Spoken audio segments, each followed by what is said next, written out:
दोस्तों, channel subscribe जरूर करें। राजस्थान और मध्य प्रदेश की सीमा पर एक छोटा सा गांव था। नाम था बड़गांव। ये गांव बहुत पुराना था।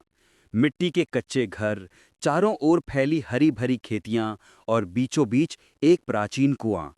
लोग कहते थे कि ये कुआं 100 साल से भी पुराना है। गांव की सुबह बहुत शांत होती थी। मुर्गे की बांग, दूर कहीं से आती गायों की घंटियों की आवाज और महिलाएं जो सिर पर पानी के घड़े रखकर कुएं से पानी लाती। मगर ये सब 20 साल पहले तक था।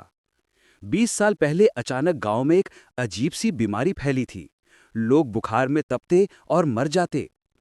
गांव के बुजुर्ग कहते थे कि ये कुआं श्रापित है। लोगों का मानना था कि कुएं के अंदर कोई अलौकिक शक्ति रहती है। धीरे धीरे लोग कुएं से पानी लेना बंद कर दिए। पास के जंगल से एक नई बावड़ी बनवाई गई। पुराना कुआं सुनसान हो गया, मगर डर वहीं का वहीं था। गांव में कुछ लोग थे जो इस डर पर यकीन नहीं करते थे। उनमें से एक था किशन, 25 साल का नौजवान जो शहर से पढ़ाई करके लौटा था। किशन पढ़ा लिखा था और वो भूत प्रेत, चुड़ैल जैसी बातों को अंधविश्वास मानता था।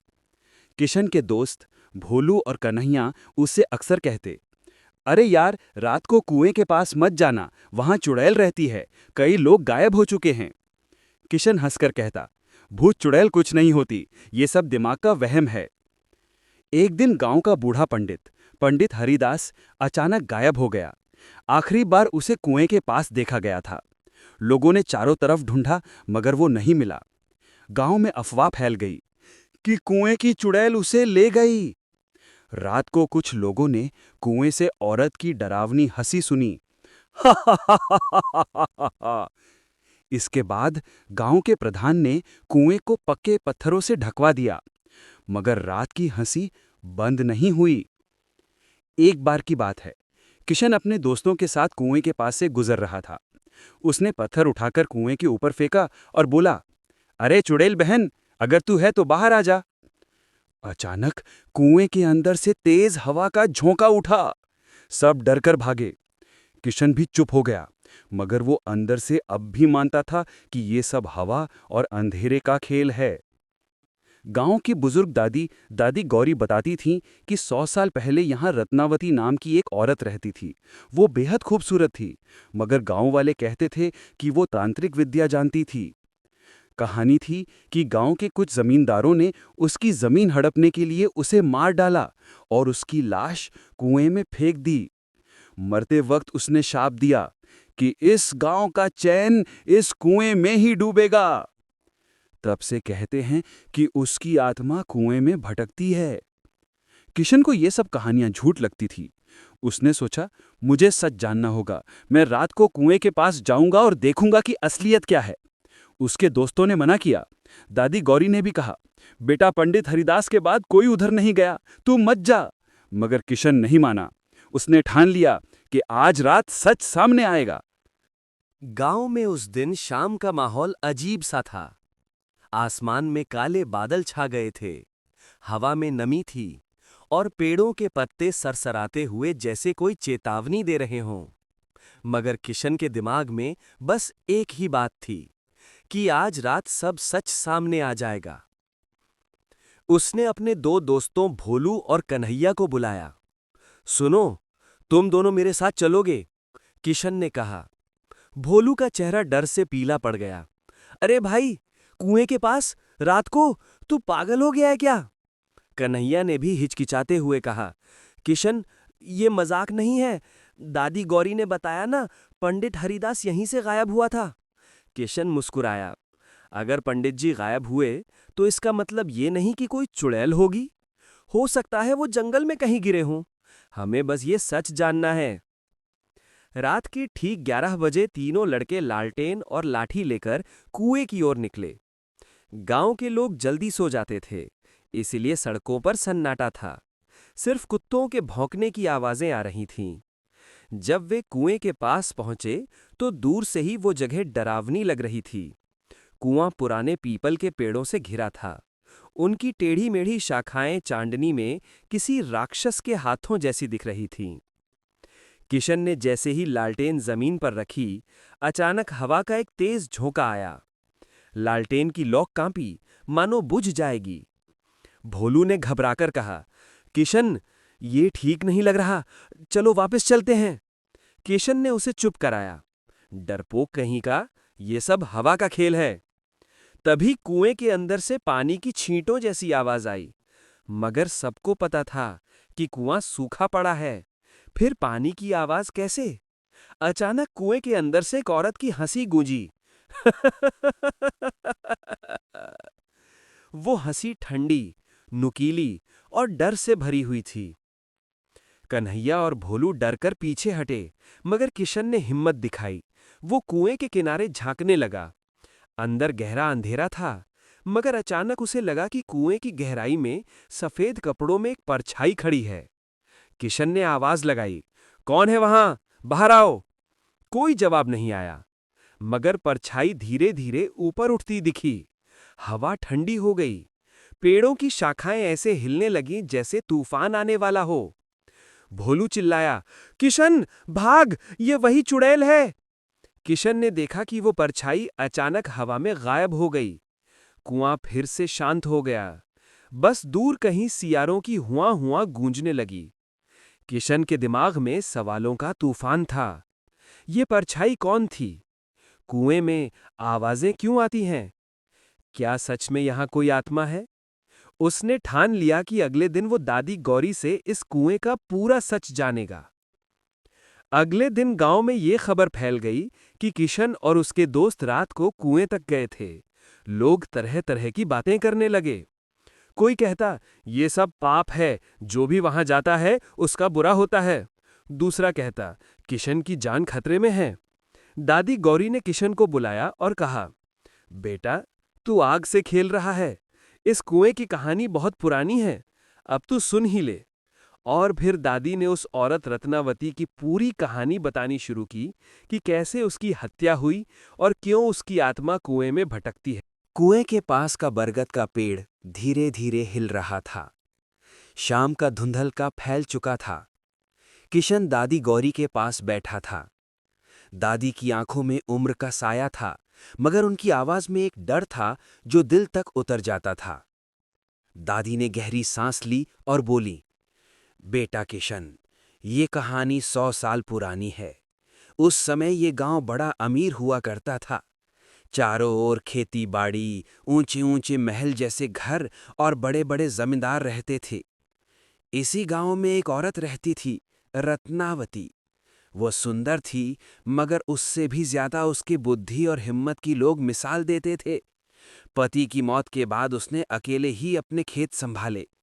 लोग कहते थे कि रत्नावती तांत्रिक विद्या जानती थी। शायद यही उसकी सबसे बड़ी गलती थी।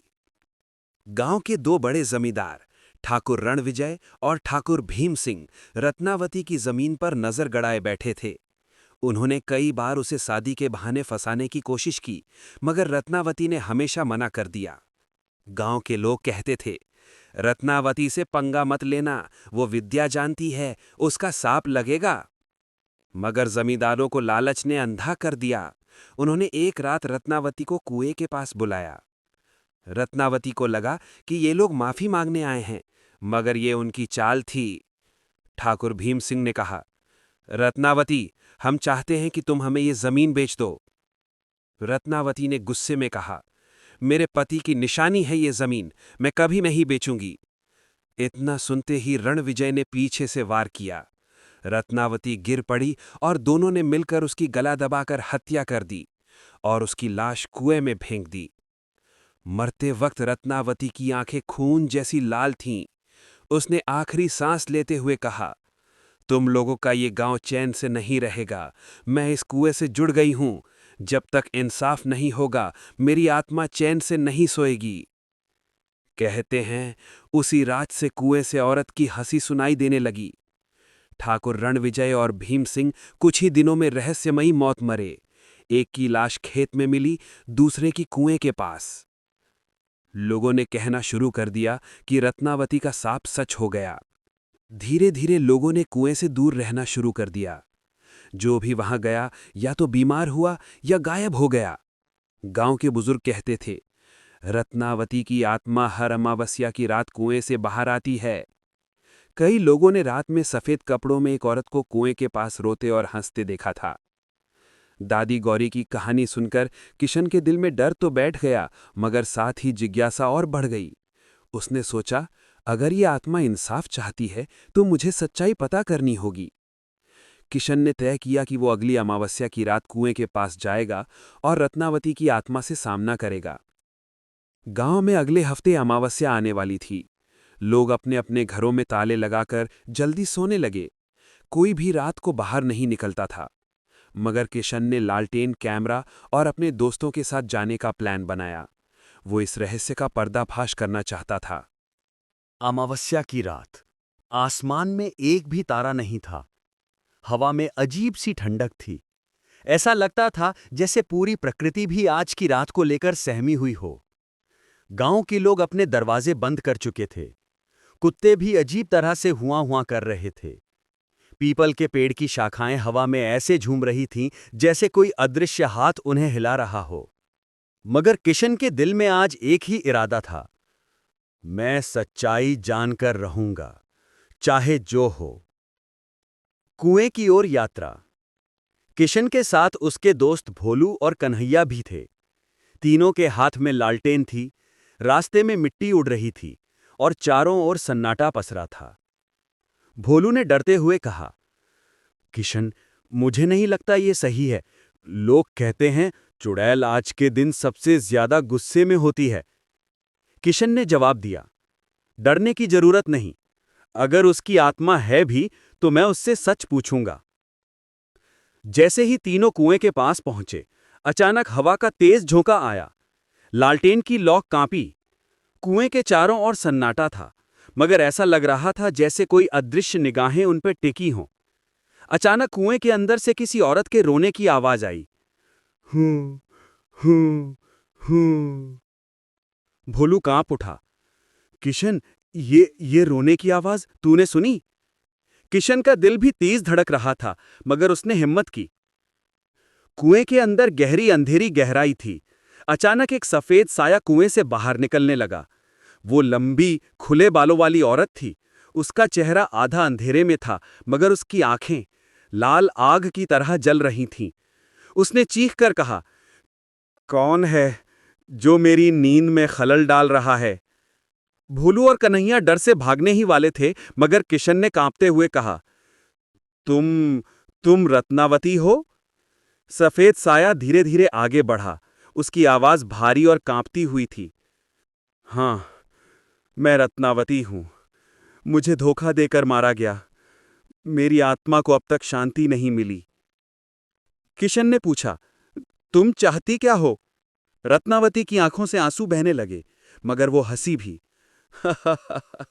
इंसाफ, इंसाफ चाहिए। जब तक मेरी कहानी सबको पता नहीं चलेगी, मैं इस कुएं से मुक्त नहीं हो पाऊंगी। जैसे ही रत्नावती की आवाज गूंजी, कुएं के चारों ओर तूफान सा उठ गया। पेड़ की डालियां टूटने लगीं, लालटेन बुझ गई, चारों तरफ घुप अंधेरा फैल गया। भोलू और कन्हैया भाग गए, मगर किशन वहीं खड़ा रहा। रत्नावती ने कहा, किशन, तू ही मेरी मदद कर सकता है। मेरा सच सबके सामने ला, वरना ये गांव चैन से नहीं जी पाएगा। और अगले ही पल वो साया फिर से कुएं के अंदर समा गया। किशन का दिल जोर जोर से धड़क रहा था। उसे अब समझ में आ गया था कि यह सिर्फ कोई डरावनी आत्मा नहीं थी, बल्कि न्याय के लिए भटकती आत्मा थी। उसने ठान लिया, मैं रत्नावती की कहानी सबके सामने लाऊंगा, उसकी आत्मा को शांति दिलाऊंगा। मगर उसे नहीं पता था कि अब उसकी जिंदगी में एक नया डरावना मोड़ आने वाला है। अगली सुबह गांव में हलचल मच गई। भोलू और कन्हैया ने सबको बताया कि उन्होंने रत्नावती की आत्मा को देखा। गांव वाले सहमे हुए थे, मगर किशन के मन में अब डर नहीं था। उसने तय कर लिया था कि वो रत्नावती की कहानी सबको सुनाएगा, ताकि उसकी आत्मा को शांति मिले। किशन ने गांव के चौपाल पर सबको इकट्ठा किया। सुनो सब लोग, रत्नावती की आत्मा इंसाफ चाहती है। जब तक उसकी कहानी सबके सामने नहीं आएगी, ये गांव चैन से नहीं जी पाएगा। गांव के कुछ लोग बोले, मगर हमें कैसे यकीन हो? वो चुड़ैल हमें नुकसान भी पहुंचा सकती है। किशन ने गुस्से में कहा, वो चुड़ैल नहीं है, इस गांव की बेटी है जिसे धोखे से मारा गया है। उसका गुस्सा हम पर नहीं, उन जालिमों पर है जिन्होंने उसे मारा। मगर उसी रात से अजीब चीजें होने लगीं। ठाकुर रणविजय का पुराना महल अपने आप गिर पड़ा। गांव के कुछ लोग रात में गायब हो गए। कुएं से औरत की हंसी के साथ साथ अब किसी मर्द की चीखें भी सुनाई देने लगीं। लोग कहने लगे, रत्नावती का बदला अभी खत्म नहीं हुआ, जो भी उसके साथ मिला होगा अब बचेगा नहीं। किशन ने रत्नावती की पुरानी जमीन पर खुदाई करवाई। वहां से एक पुराना संदूक मिला जिसमें रत्नावती के खत और एक डायरी थी। उस डायरी में लिखा था, अगर मुझे कुछ हो जाए तो मेरी जमीन गांव के मंदिर के नाम कर दी जाए, ये जमींदार इसे कभी ना पाएं। किशन ने ये डायरी गांव वालों को दिखाई। अब सबको सच पता चल चुका था कि रत्नावती को लालच और जमीन की लड़ाई में मारा गया था। किशन ने अमावस्या की अगली रात मंदिर में हवन कराने का फैसला किया ताकि रत्नावती की आत्मा को शांति मिले। पूरा गांव इकट्ठा हुआ। मंत्रोच्चार शुरू हुआ, मगर जैसे ही हवन की आहुति दी गई, कुएं से भयानक चीख गूंजी, न्याय चाहिए, न्याय चाहिए। रत्नावती की आत्मा फिर प्रकट हुई। उसकी आंखों से आग बरस रही थी। उसने पूरे गांव की तरफ इशारा करके कहा, मेरी मौत के गुनहगारों की आत्माएं अभी भी भटक रही हैं। जब तक उनका पाप नहीं मिटेगा, मैं मुक्त नहीं हो पाऊंगी। तभी अचानक गांव का बूढ़ा पंडित हरिदास, जो महीनों से गायब था, कुएं के पास प्रकट हुआ। उसकी आंखें पागलों जैसी थीं। उसने कांपती आवाज में कहा, मैंने ठाकुर रणविजय की मदद की थी रत्नावती को फंसाने में। उसकी मौत का एक गुनहगार मैं भी हूं। और जैसे ही उसने ये कबूल किया, रत्नावती की आत्मा ने चीख मारी। पंडित हरिदास की वहीं मौत हो गई। आत्मा ने आखिरी बार कहा, अब मेरा बदला पूरा हुआ, अब मैं मुक्त हो रही हूं। और फिर वो साया धीरे धीरे हवा में विलीन हो गया। कुएं से अब कोई आवाज नहीं आती। गांव के लोग कहते हैं कि उस दिन के बाद रत्नावती की आत्मा कभी नहीं दिखी। किशन ने उसकी जमीन मंदिर को दान कर दी। कुआं अब भी खड़ा है, मगर लोग कहते हैं कि अब वो सिर्फ एक पुराना कुआं है।